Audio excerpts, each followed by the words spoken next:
So in this video, we're going to look at the material covered in lesson 3, where we have a inventory plot shapefile, or I believe it's a feature class actually. And we can look here on the desktop. Back into, I've put this into a folder again. And we look at there, we're started off with this MXD file. And yes, it's a feature class within a geodatabase. We have this inventory plots feature class. And the thing about this inventory plots, if we look at the attribute table, is there's really not much in here other than spatial location. So with this object ID and shape, these two fields here are going to identify that this feature class actually knows where it is. It has extent. And then within that, we see that we do have one field here called plot num. And there's 84 plots. So I've given you as well a whole variety, and this was just trying to get this to actually work for you. But it's essentially all the same file types. So I'm going to steal this CSV, or I'm going to bring this CSV file over. So I'm just going to left click and hold, and I'm going to drag this over to my table of contents to bring it into my map. And it looks like we have a problem here with it knowing where it is, or at least, no, these two, we're just going to remove these. So let's remove this guy, remove this guy. So I don't know why it did that, but should be good to go now with our inventory plot. So I'm going to right click on that. I'm just going to open. Notice it doesn't say open attribute table. It just says open. And it should open down here as a separate tab within my attribute table location. And the inventory plot data CSV file here has 331 rows. So there's a lot more information in it than our inventory plots that had 84. So right off the bat, that should give you an indication that, hey, this would be a relate type of relationship if I wanted to pull the information over and append it to this inventory plot information. Because ideally that's what you want to do, is this has more data that is attached to it. And thinking of it from a forestry perspective, you know, this was just a random sample of what we were doing as a stalking survey here. So they put out 84 plots, randomly located. Most of you know that a plot is not just a point, it's a bubble. And then inside that bubble were seedlings. So, you know, in plot 1, for example, looks like we had 6 trees, 6 little Douglas fir trees that were replanted. One of them having some damage.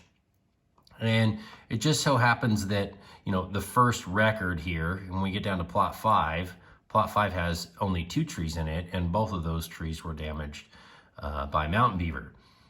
So ideally we would run this as a relate type of relationship. And so what we would do is go to our inventory plots here. We would go down to joins and relates, and we would go to a relate and create a related table. And we're going to relate plot num to plot number. So plot num in our inventory plots to plot number. And so we just need to tell the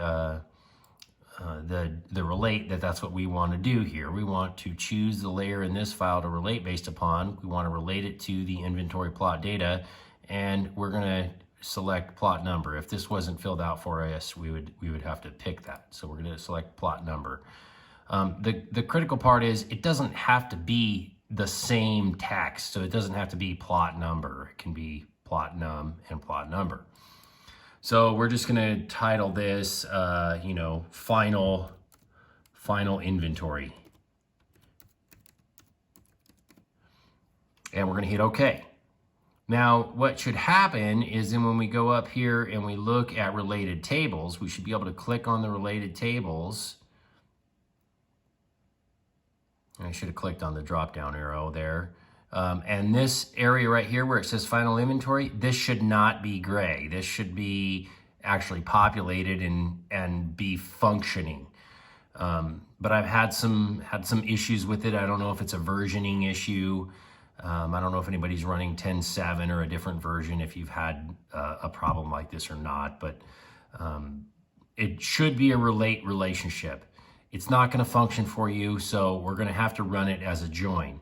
When we join, what we're going to do though is we're only going to get this first record. So it's going to eliminate a couple hundred records and we're going to be left with only 84. It's going to select the first record from each plot number. So you're just going to get that record and so forth, which is a major bummer, but in this situation will at least allow you to symbolize it based upon damage type.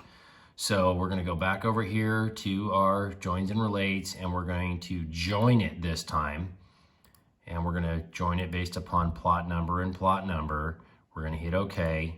The nice thing about a join is when I go back to this inventory plots, now you're going to see that that table is going to be appended to the end of this. So before we only had object ID and it ended about here. But as we scroll over, all of that data is now going to show up. Again, it's only one record. So super bummer because you had 6 trees in here. So if you were really trying to get tree information out of this, which you can get over here, you would not be able to, right? So the damage code though does show up. So that's what we're looking for, and it ironically in this situation is the same as if we were relating it, which is what we would want. So we're going to go in and change the symbology again. So I'm going to get into the layer properties, into the symbology tab, and I'm going to go into the categories unique values like I did last week. So categories unique values. I'm going to switch this to damage type now, add all values. And you're going to see similar to what we saw last week with the beaver stuff. Those were actually American beaver. These are mountain beavers. You know, we had 84 plots. 75 of them showed no damage. 7 showed some beaver damage. 2 showed deer damage. There were actually more trees or seedlings than that were damaged, but that's what we're left with, and it's just the best we can do. So what I would do is I'm going to change this here. So rather than, I'm just going to do it like I did last week. So I'm going to call this damage type. And I'm going to unselect all other values because there are 0. I'm going to change this to no damage.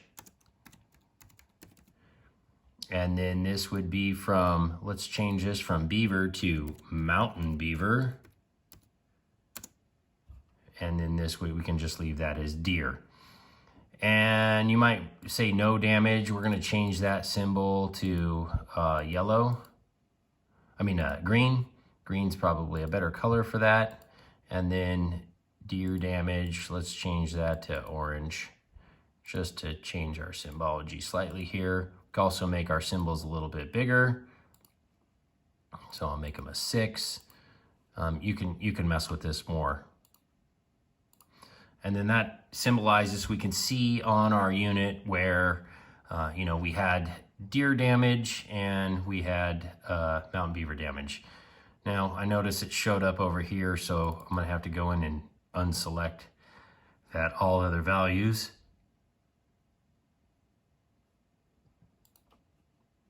And we'll go with it there.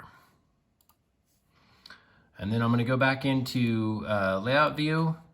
And then this is where we would want to start cleaning up our map a little bit. I've gone through some of the process to make my map a little bit more refined. There's still plenty of work left to do though, and I need to, adjust my scale. One thing I did here is I added the coordinate systems, and I'll show you where you can grab that from. I'm just going to delete it there.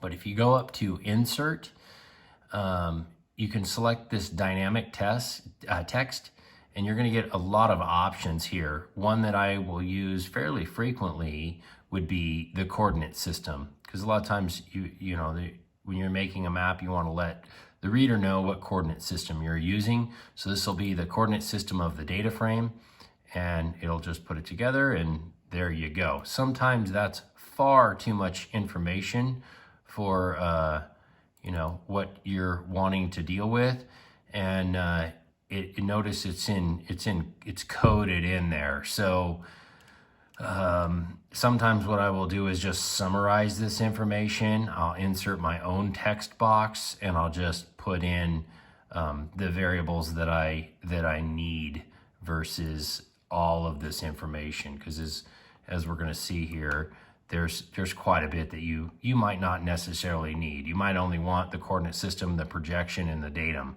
The rest of this you could just get rid of, if that makes sense. So hopefully that helps you out a little bit for this week or for lesson 4.